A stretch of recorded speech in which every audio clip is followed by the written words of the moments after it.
Pour saisir les temps réalisés, confirmer le temps passé sur les différentes activités, les collaborateurs vont pouvoir accéder depuis leur mobile, depuis leur smartphone, l'app mobile, ou depuis leur desktop, à ce bouton « Mes temps réalisés ».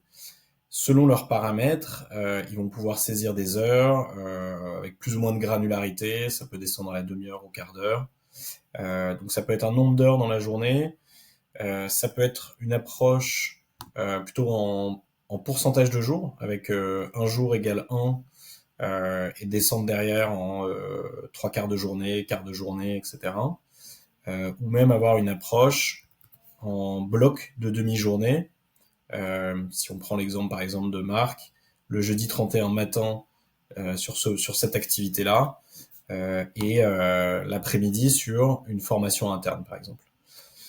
En fonction des paramétrages, les éléments qui apparaissent dans la liste, les éléments d'activité qui apparaissent dans la liste, projet client, projet interne, ou même appel d'offres, les éléments qui sont avec le P devant sont des éléments en avant-vente, peuvent être déterminés. Vous indiquez qu'est-ce qui doit apparaître en fonction des rôles. Est-ce que c'est parce qu'on est planifié sur le projet? Est-ce que c'est parce que tous les projets internes doivent apparaître, mais juste les projets clients sur lesquels on est staffé? Tout ça se paramètre dans la configuration admin sur laquelle vous avez la main. Et pour pré-remplir les timesheets, il y a plusieurs moyens d'automatiser. On peut récupérer des temps et auto-remplir, par exemple, via Outlook, les calendriers. On peut remplir avec des données qui étaient dans le staffing. Automatiquement, ça va pré-remplir les éléments.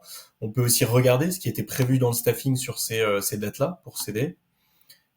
Et derrière, on va pouvoir rajouter des commentaires ou d'autres indications au-delà des commentaires.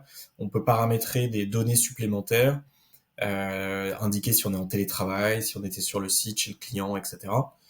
Et enfin, on va pouvoir paramétrer les workflows de validation.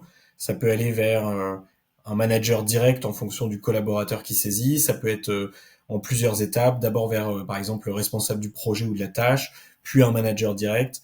Vous paramétrez ça aussi en no-code depuis l'admin du compte.